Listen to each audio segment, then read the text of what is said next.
Здраво, Тони. Здраво. Фала ти многу што си наш гостин денеска. Фала и на вас за поканата. Фала ти многу. Чест ми беше секако што си овде со нас. Прво сакам да те прашам нешто што сите те прашуваат, веројатно, зошто Тони Зен? Зошто Тони Зен? Затоа што еден другар ми кажа ти као надима кога барав у времиња, кога бараме како да се представиме, викаме кога се градиме како артисти, од Тони Пи до Тони Монтана до Тони Зен, и другарот ми рече Зен. Па, шо е тоа Зен? Па не знам, Зен нешто таму го употребувале луѓето за нешто смирено, релаксирано, не знам, тие муабети. Као мене ми личило такво нешто, ја као Демек таков, нели? Одма ми става наслов според карактерот мој другарот, и до ден денес јас некако се закачив за тоа и почнав да го носам, и не само да го носам, и да си го живеам и практикувам. Супер. Значи вистина си Зен. Не сум вистина Зен, мислам сите сме Зен, меѓутоа алатката Зен или праксата Зен, тоа е пракса, не е ништо повеќе, не е филозофија, не е религија, не е догма, не е некоја мистерија, него е пракса. Алатка за да не е нешто нурне длабоко и низ тие вежби, пракси, повеќе да се прашање и наблюдувања и дишење, да стекнеме некакво искуство директно сами со себе и да го негуваме моментот наместо вчера и утре. Супер. Значи дека имаш начини за практикување на духовна хигиена. Имаш навики кои што секогаш у секое време супер.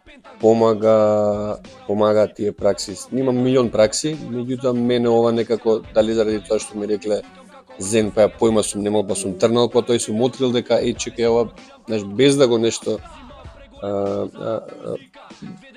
трагам или не знам, као да си е мој било од секогаш. Јасно. Кога веќе стекнав некакво знаење, па искуство и некако си дое само по себе, да ја ова цело време сум го уствари Да, вежбал, само не сум знаел дека е тоа. Како и ние многу работи животот што практикуваме, ама не знаеме дека се тоа, да речеме, така. Супер. А дали имаш пример некој совет за луѓе кои што сакаат да практикуваат повеќе духовна хигиена, уметници можеби што се наоѓаат у некој таков емотивен колосек моментално? Па не знам, совет да низ секое искуство, што и да ви се случува, дали е добро, дали е, не знам, убаво чувството или неубаво чувството, едноставно е само да се запрашаат или да се запрашаме кому му се случува ова, или значи кој сум ја низ ова искуство. Значи има искуство, има чувство, има емоција, има нешто, има текст, има песна, има незгода, има убаво, има лошо. Проаѓа све. Кој останува? И низ тие прашања се отвараат. Значи човекот мора да се прашува себе си, да се конфронтира себе си. Ова е мој совет, не дека мора, него мој совет што да направат у секој искуство, да се, мислам, тоа е зеното ствари, да се запрашам кој сум, што сум. Така. Многу ми е драго што го имаме разговоров, од секогаш сакав ова да те прашам. Ви следи еден убав период експресивен со понатака во годината секако со настапи и така натака. На 11 октомври закажавте концерт. Ќе те замолам да ни кажеш малку повеќе за тоа, бидејќи сите го очекуваме со нетрпение. Што може да очекуваме сите?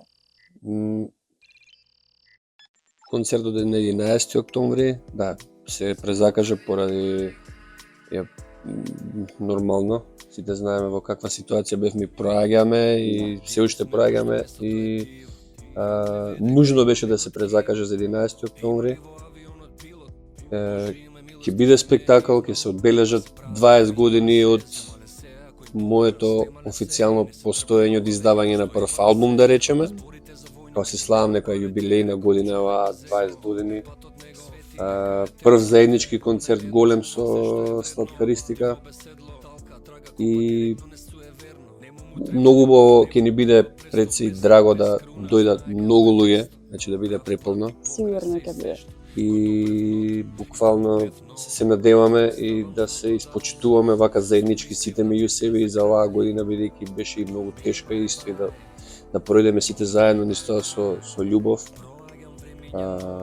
со респект, почит кон најранливите, нели?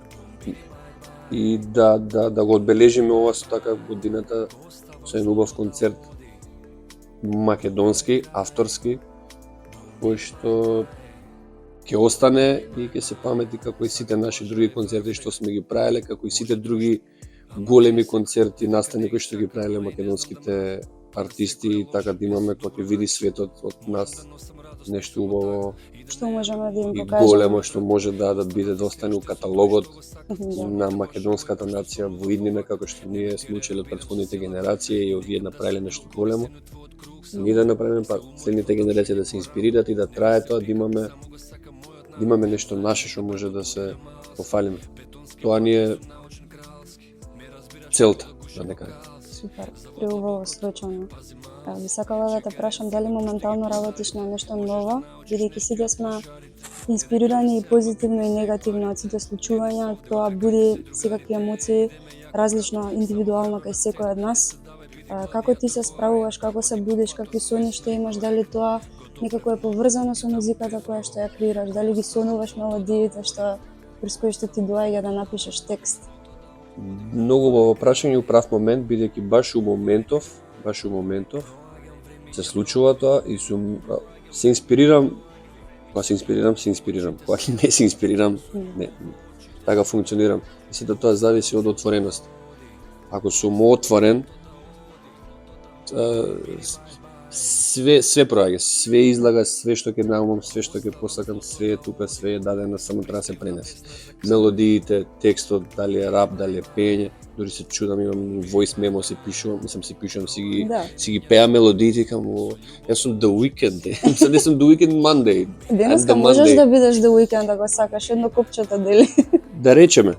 И јас сум The Monday или The Monday. Tuesday, не сум The Weeknd, ама сакам да кажам мелодичен пристап кон нештото. Ја имам раперски, зборовите се по, како да кажем, густи, побрзо се кажуваат, нема нешто мелодии, така натака. Овој пат имаме суики, освен тоа што албум ќе вадам, 7-ми албум, као 20 години Тони Зен, 7-ми албум, тој е веќе спремен до негде, има некои нови песни, меѓутоа од нигде никаде дојде некој као формат од 4 песни као EP заедно со другарот Ики. Као концепт албум? Концепт албум, Тони Зен на мајк, Ики е на бит.